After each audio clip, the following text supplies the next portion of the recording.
Internet. It is I, Malik Aaron, and welcome back to Box Office Predictions. Before we start, let me explain why I'm now just doing these. Okay? So, I already went over it very, very briefly with like a community post, but I might as well tell you now in the video. So, yesterday, I was planning on doing these at my usual time, like around midnight or so, like once I got like the cinema scores, and I was like, okay, I'll just wait then. So I was chilling, waiting out. Then like at 8:30 ish, like the big thunderstorm, a really nasty thunderstorm, hit my area. And I was like, oh boy. I knew there was like a 50-50 chance that the power was gonna go out, and lo and behold, it did go out.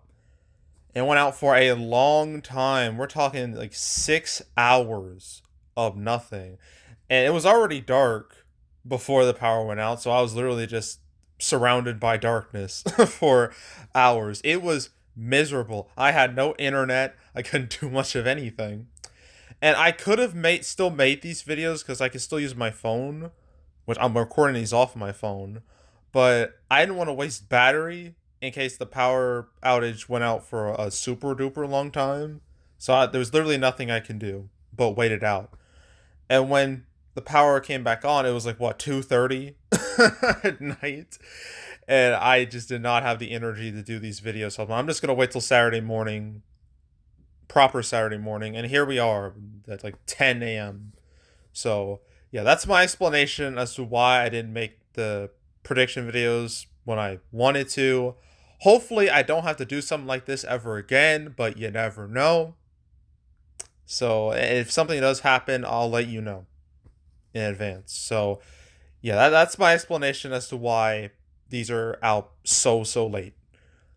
Sorry, but anywho, we're talking about Indiana Jones and the Dial of Destiny. Ugh. So as usual, we're gonna be going over the pros and cons. So let's get to it. Pros. This is Indiana Jones. When it comes to like Lucasfilm's properties, obviously Star Wars is number one, but right after it is Indiana Jones. And Indiana Jones movies, they started in the 80s, 1981, with Raiders of the Lost Ark, then Temple of Doom, then Last Crusade. These movies were super well received, have millions and millions and millions of fans, did very well, and are considered iconic adventure movies. And there are plenty of movies that have been inspired by these movies. Hell, Uncharted, like those games were pretty much inspired by Indiana Jones. They're very Indiana Jones esque. So yeah, Indiana Jones is a pretty important series. At least the first three movies are very important when it comes to cinema. And while like Raiders of the Lost Ark, like the big boulder, chasing Indy down, that's one of the most iconic things in cinema history. So, and that's been parodied to death too. So something's iconic when it's been parodied to death. So yeah, Indiana Jones, like the legacy of Indiana Jones, is very strong. Then we have Indiana Jones 4, Kingdom of Crystal Skull, which, although wasn't received all that great, it still made a lot of money, mainly because it was fueled by hype, because there was like a near 20-year gap between Last Crusade and Kingdom of Crystal Skull. So people were really excited to see Indy again on the big screen. They were excited to see Harrison Ford reprise his role. And that hype led to the movie making over 300 million domestic, 700 million worldwide. It was the second biggest movie in 2008 behind The Dark Knight. So, yeah, big hit despite not being what people really wanted. And I'll go over that later when we get to the cons. So, yeah, Indiana Jones, the first three movies are considered classics. Although Temple of Doom, I forgot to mention that movie's content caused the PG-13 rating to exist because it was PG, and some people looked at the movie and were just like, I don't know if this is for children. I think the same thing happened with Gremlins. Like, the content was a little much for parents, and so the PG-13 rating had to be established. That way, you don't have to deal with any more controversies. So, yeah. But yeah, Indiana Jones 1 through 3 considered classics. Kingdom of Crystal Skull isn't a classic, but still made a lot of money. So, yeah, I'd say the history of Indiana Jones, I would label that as a pro. So that's pro number one. Pro number two is the fact that, Harrison Ford, he's back as Indy again after Kingdom of the Crystal Skull. And this is supposed to be his last hoorah as the character. I mean, obviously it's gonna be his last hoorah. The dude's like 84 years old. I mean, he looks good for his age, but yeah, you can only do so much when you're that old. Like, you're very limited on what you can do. So, yeah, I imagine like this being his last movie, some people are gonna be curious. They're gonna watch it just to see his last hoorah. The whole finality of this. Finality can really help a movie. It can help it sell a lot more tickets sometimes. I mean, definitely worked in the case of like a Harry Potter, Deathly Hallows Part 2, where that just made all the money. um, in Endgame, like being the finale to the Infinity War saga, that really helped Endgame make, 2.7 billion. So yeah, finality can really help a movie's box office. So I'm gonna label that as a pro, kinda, because there are a lot of finales that didn't go too great, and I'll explain those later. But I say finality is more or less a pro. It'll get people to watch the movie. So yeah, that's pro number two. Pro number three. When it comes to competition, there's nothing out there. I mean, everything is pretty much old now, and Ruby Gillman, that's dead in the water. So, um, yeah. I mean, look at last weekend's results. I mean, Spider Verse, Across the Spider Verse, regained the number one spot in its fourth weekend, which is great, but that's kind of a problem. Like, that shouldn't happen. That only happens if everything else is weak, and that's exactly what went down. Because Elemental, that's a bomb, even though it's trying to crawl back, it's still a bomb. The Flash is an absolute catastrophe. Nothing saving that movie. No Hard Feelings did okay, but I don't expect it to be direct competition. Same goes for Asteroid City. So yeah, competition, like real competition, there's really nothing out there. There won't be anything next week either. I mean, Insidious, The Red Door, and Joyride, those don't exactly look like blockbuster movies. I mean, they could do all right, but I don't see them smashing the box office. Now, what will smash the box office is Mission Impossible and Barbie and Oppenheimer, but those come out later. But I'll explain those when we get to the cons. But for right now, competition, not much out there, so that's a pro. Another pro, I guess, is the Rotten Tomatoes score. Originally, it was like when this movie debuted, like at Cannes, like the score was like in like the 49% range, which is horrible. That is, and like when that happened, I didn't know what Disney was thinking. I don't know what their thought process was for doing that, because usually you only have like a big like Cannes debut or like Toronto Film Festival or something like that if you know your movie is really, really, really good. Because if you have like a big premiere and it goes well, you build momentum to when the movie actually releases to the general public. That's how it's supposed to go.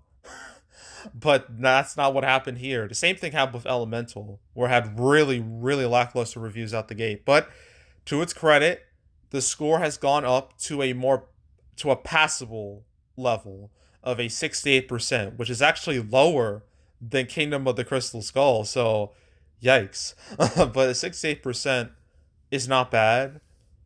But that's just like general critics. Like top critics, it's 58%, so that's still not great. It's better than The Flash. At least I think it's better than The Flash. Hold on. I'm not too sure, but I'm pretty sure it's better than The Flash. The Flash was like in the 50s, right? The Flash. Let me check. No, The Flash was about the same, 64%. So it was better than Transformers. That was like in the 50s. I know it was. So reviews could be worse, but they're still not great. Audience score is at 89%, which is fine. That's all right. Audience is like at 81%, which is still all right. So word of mouth isn't too bad. Its cinema score is a B plus, which is on the edge of like mid, but it's like it's ever so slightly better than mid. What did Kingdom of the Crystal Skull get with a cinema score? That got a B, which is you're in the danger zone if you get that. So at least audiences supposedly like this more than Crystal Skull, but not by much. So yeah. So reviews, audience score, it seems fine on the surface. So I guess I'd label that as a pro, but I don't think it's like an people are like overwhelmingly like jumping up and down for this movie. They're just gonna look at it and be like, that was all right, and then they forget about it, like immediately leaving the theater. So yeah, reviews, audience scores are okay-ish. So I'm gonna label that as a pro. Trying to think of other pros. Are there? I mean, I guess the marketing, like Disney's been pushing this movie as hard as they could, so people know this movie exists. They know it's a thing. They know it's coming out.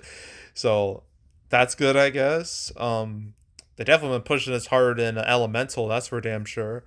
Although Elemental's recently, like they tried like a really terrible, just desperate marketing ploy of having like fake audience reactions, like very much like AI generated audience reactions to like one of the characters named Claude. It's so terrible and tacky that I kind of like it, but it's still bad. So at least this they're pushing it enough. So I'm gonna label that as a pro. And I think that's it. I think that's really it with pros. Cons. Okay. So with Indiana Jones, the series was going great with the first three movies. You know, people loved the first three movies. Then you have Kingdom of the Crystal Skull, this thing. And this movie had, as I already mentioned, had a ton of hype surrounding it because of the 20-year gap between Last Crusade and Kingdom of the Crystal Skull. People were really, really, really looking forward to this movie because Steven Spielberg was back, Harrison Ford was back. Like, this felt like, yo, this is it. We're getting a new Indiana Jones movie. And when it came out, people were like, huh?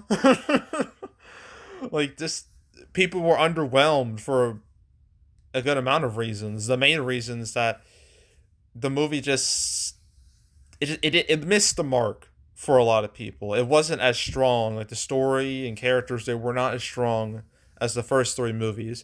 And don't even get me started on the CGI. The CGI was real dodgy looking at times, despite the movie's huge budget.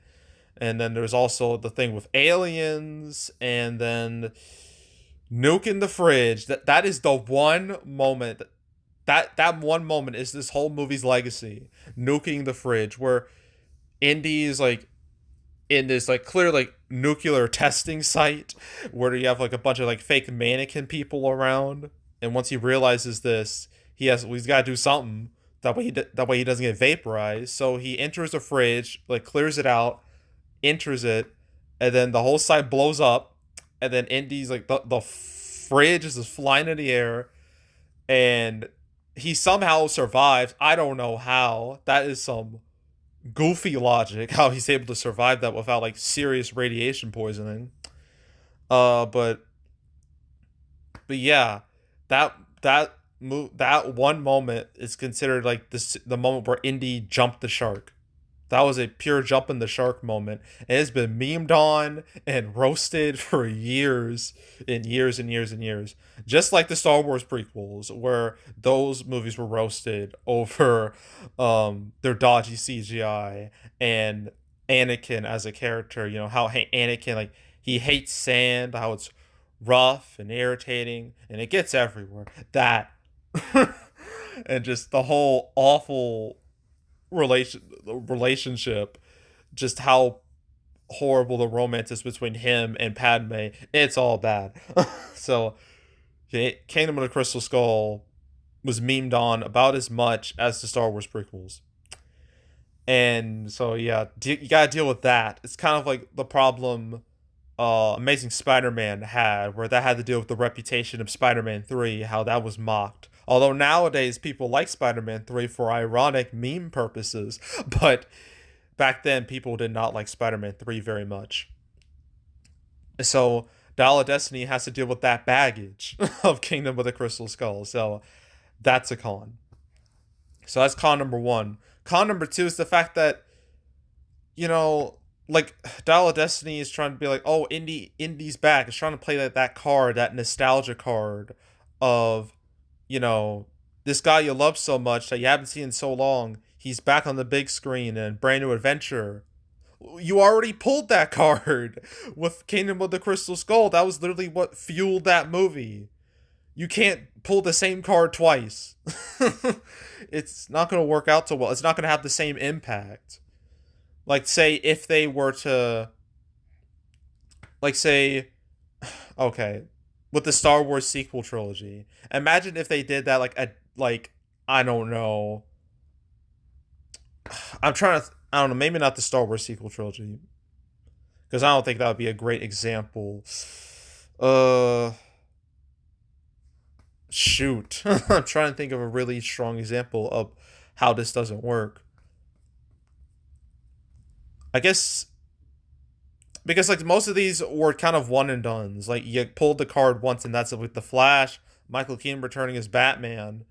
He hasn't been Batman since the 90s. So, I mean, like that'd be like if they made like a Batman Beyond movie in like the mid 2000s where Michael Keaton was Batman in that as our older Bruce Wayne, and then they made the Flash where he was Batman again. It wouldn't work. There wouldn't be as much excitement about that because you already pulled the nostalgia card with that fake Batman Beyond movie. It'd be like that's what's happened with Indiana Jones basically. You can only pull that card once effectively. So yeah, the fact that they're being like, oh, Indy's back, I don't think it's gonna have the same impact as King Crystal Skull. So I'm labeling that as a con. The fact that the whole nostalgia card isn't gonna work twice. So that's a con. Another con is Lucasfilm. Oh my god. Lucasfilm. Where do I start with these guys? Okay. So if you haven't noticed, Lucasfilm have not been doing so great recently. And that's me being nice. So so when Disney bought Lucasfilm in 2012, and then like the first, we're not counting Strange Magic, that was an offshoot, that doesn't count. So when Force Awakens came out, things were really looking up. Force Awakens broke all the box office records. It's still the biggest movie ever domestically, made 2 billion worldwide. Things were really going good. And Rogue One made $1 billion, still going good. The Last Jedi happened, and everything started going wrong. Because while Last Jedi made a lot of money, sure, it didn't make as much as Force Awakens, but when it comes to all the Star Wars, the trilogies, the second chapter always makes a lot less than the first. So that's not abnormal. But what was abnormal was the audience reception was very, very mid. Some people, it was very divisive. Some people like the movie, some people despise Last Jedi. I'm in the middle. I think that has some elements that work and some elements that really don't work. But yeah, it was very divisive and it caused this whole big online war for years. And then that divisiveness of Last Jedi carried over to Solo, a movie that had a whole bunch of production problems. Like Phil Lord and Chris Miller were fired, replaced by Ron Howard, and then there was a bunch of reshoots, extensive reshoots that ballooned the budget. And then it came out, it had like barely any advertising. It started its marketing campaign like 3 months in advance, which was real short for a big movie like this. You expect it to happen like 6 months to a year, not 3 months. And then it came out, it bombed so hard. It was the first Star Wars movie to lose money. And yeah, it was just a catastrophe. And then you had Rise of Skywalker, which was one of the worst experiences I've ever had in a theater watching that. Because that movie had some of the worst writing I've ever seen for a big movie. I mean, how can I forget such gems? Like, they fly now. And the real gem, somehow Palpatine is returned. Horrible, awful trash that made me want to leave, but I didn't. I stuck it out. I watched the whole thing. And by the time we got to the final battle, I tuned out completely. I was just done. And in the movie, it definitely didn't make as much as it should have. I mean, it still made $1 billion, but it should have at least made more than Last Jedi. Should have at least done that, but it didn't. And then that was the last theatrical release from Lucasfilm until Dial of Destiny. Because since then, it's been nothing but TV shows on Disney Plus, and those have been rough. I mean, Mandalorian started out pretty good with season 1, 2, but season 3 sucked. That thing was pretty much killed the show. And then you have Book of Boba Fett, which was an absolute waste. And then you got Kenobi, which was a huge disappointment for a lot of people. Andor was pretty good from what I hear. But one good show is not going to erase all the mediocrity that you've spurted out. So, yeah, so Lucasfilm, it's been rough recently. And with Dial of Destiny, I don't think it's going to change anything. I think it's just going to, I think it's going to make things worse. So, yeah. Lucasfilm's reputation has pretty much been in the toilet. I forgot to mention Willow. Oh man, Willow from Disney Plus. That show bombed with audiences. Like that thing was roasted, torn to shreds by people. And now it's not even on Disney Plus anymore. It was removed. It was just erased from history pretty much. It was removed like last month. No, in May. And I can't say I'm sorry it's gone because that show, I think it's probably best we just forgot it ever happened, honestly. So, that stinker to deal with. So, yeah, Lucasfilm's reputation is in the muck, pretty much. So, that's definitely a con. Trying to think of another con. Oh, yeah. So, next week, it won't be so bad. After that, it's going to get real rough. You got Mission Impossible Dead Reckoning Part 1, which is opening on Wednesday the 12th. That's direct competition for this. That's going to steal all its IMAX screens, all its big screens and everything. And people are actually looking forward to that movie. So that's going to hurt. And what's going to hurt even more is that the week after Mission Impossible, you have Barbie and you have Oppenheimer. Two movies that are gaining a decent amount of momentum. Barbie's getting a lot of momentum right now. That's expected to be a big money hit. And Oppenheimer is obviously going to take away the older audience that Indiana Jones has. So Indiana Jones has to deal with those three movies, Mission Impossible, Barbie, and Oppenheimer. And I don't think it will survive those movies. So, yeah. So that competition coming up is a huge con. So I forgot what con we're on. Number 4? Yeah, number 4. Trying to think of some other cons. Those are the main ones, really. I guess another con, the budget. Jesus Christ, what is going on with these budgets? Why are they so big? Unnecessarily big. This movie costs like $300 million. That doesn't even include marketing, which is like another $100 million, on top of that. Like, Jesus, like, why? Why? Like, I don't get why you want to spend so much. I mean, I get this is like a franchise movie, a well-established franchise. I get that. But I always believe don't spend a whole lot of money unless you know you're going to make that money back. Because if you spend a lot of money and your movie tanks, you're going to be deep in the red. I mean, that's what happened to Fast X, I guess. That didn't do too great considering its budget. Little Mermaid definitely didn't do too great considering its budget. The Flash is like a bomb and a half. Same goes for Elemental. All these movies are super expensive and they're all just gonna lose money. So I guess Transformers Rise of the Beast is in the same ballpark. So yeah, this big budget is going to cripple this movie. It's going to cripple its chances of making a profit. So yeah, I'm labeling its budget as a huge con. So yeah. Oh, I forgot another pro. It's 4th of July weekend. And 4th of July is going to be on a Tuesday, so this is technically a 5-day weekend. 4th of July can be lucrative sometimes, but it very much depends on the product that's out there. Like, depends on what comes out. Because, last year we had Minions 2, Rise of Gru, which did really fantastic last year. Open with like 100 million. That's something Indiana Jones 5 is not going to see at all. And then what else? There's other movies. Transformers 3 opened 4th of July. That did really strong. Um, let's see. I guess Amazing Spider-Man did pretty all right. Despicable Me 2 did really good. Despicable Me 3 did okay-ish. Um, did anything come out for in 2018? I don't think so. I think that was middle of the week. That was, I guess, I don't know. Ant-Man the Wasp. That was post 4th of July. I don't think that counts. 4th of July is really weird. It's always on a different day, and it kind of depend. It kind of just changes how the box office looks, because if 4th of July is on a weekend, that's death. That's not good. So yeah, I'm trying to think of other movies. Spider-Man Far From Home opened around a 4th of July week.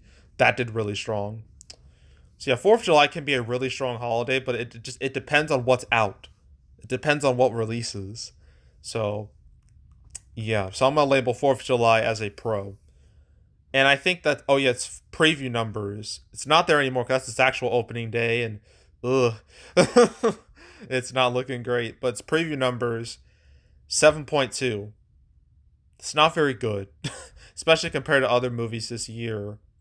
It's really not strong, or even movies that have come out recently, like other like nostalgia heavy movies. I mean, let's see, what can I compare this to? The Flash. I don't know if I can compare it to that. I guess John Wick, because that was considered like, it was kind of built up as a finale, even though it's not anymore. But might as well use it as a comparison because both these movies more or less shared the same audience, that older male demographic. So John Wick 4 had a Thursday preview of 8.9, and that opened with like 73 million. So that's not great. Try to think of some of the Top Gun Maverick. That's a big nostalgia movie that came out last year, and that movie destroyed the box office. That thing just did crazy. But that movie had a Thursday preview of 19.3. That's less than half. Like Indiana Jones is less than half of that. And I opened with like 126 million on like Memorial Day weekend. So that's not good. um, what else? A Jurassic World, I guess. That's a decent comparison. Dominion, which was labeled as like the finale to, it says here, the epic conclusion of the Jurassic era. So we can compare it to that. That a Thursday preview of 18 million. So still not good. Trying to think of some others. I guess there's No Time to Die. I've seen that as a comparison, which I guess is fair, because that was like the finale to like Daniel Craig's James Bond. That has a similarly older audience.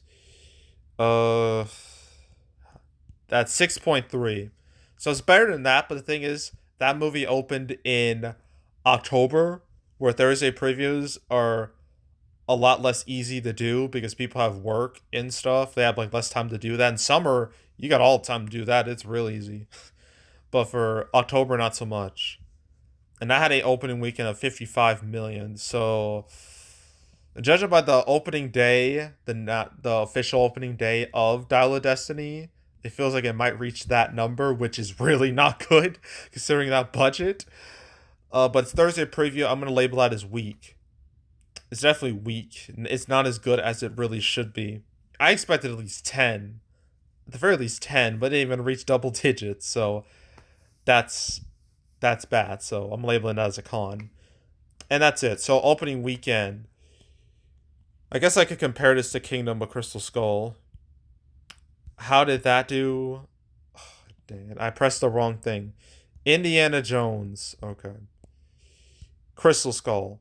Well, that movie opened differently than this. That opened like straight up on a Thursday. Its opening day was Thursday. So I had 25 million opening day, and then had 100 million opening weekend, and then another 26 million on Monday. So I had a 5-day opening of 151 million. No shot in it. Like, Indiana Jones is lucky to make half as much as that. So, um, yeah. So, yeah, and the fact that Indy's Indy 5's opening day is less than Indy 4's opening day, that is a sign of disaster. That is a sign of doom, of absolute doom, a temple of doom, if you will. But yeah, oof. I have to do like 3 day and 5 day because holiday. 3 day, I think 60 million. It might hit that, maybe. I'm not too sure. I'm gonna go with 60 million, 50 to 60 million. 60 million, give or take like no 55 to 65. That's what I'm going with. That's a good range for its 3 day weekend, and this 5 day it might hit 80 something million. So yeah, then it's total. I don't see this going past 200 million, which is super embarrassing for a movie like this. I mean, compared to the other Indiana Jones movies, there is a solid chance this could be the worst performing one domestically, and that's including the 80s Indiana Jones movies. Like in raw dollars, this might do worse than those, which is just I don't even know what to say about that. Like, what is there to say? But yeah, this movie's looking like a catastrophe, another bomb, another big budget bomb. I don't know how Lucasfilm can go on with after this. I don't see a bright future. The future's looking real dim for them.